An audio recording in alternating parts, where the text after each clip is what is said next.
Hello guys, this is a picture of me, Miss Buckner. Welcome to my classroom and also welcome to the first grade. Of course, you guys will be on the first grade hall, which is going to be Fantasyland. And we are doing the Enchanting Tales of Belle. So our theme is Beauty and the Beast. And anybody that enters this room is going to be our guest. Whenever they enter behind those curtains, they are definitely our guest as we go on our learning quest.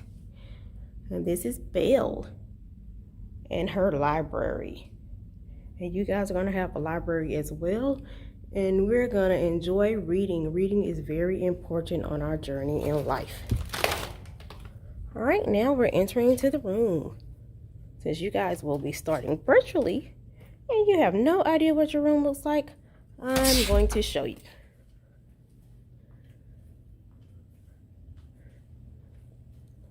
So this is going to be your classroom when you come back.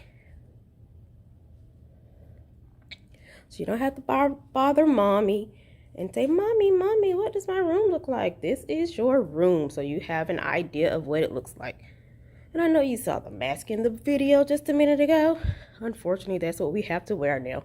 So whenever you guys do come back, we'll be doing elbow bumps, fist bumps, and all that good stuff. Probably no hugs, unfortunately. And hey, I am Miss Buckner. I can't wait to see you guys, greet you guys. Welcome to first grade. This is going to be a fun and exciting year. Once again, I can't wait to see you, meet you, greet you, all that good stuff. Welcome to first grade. Bye.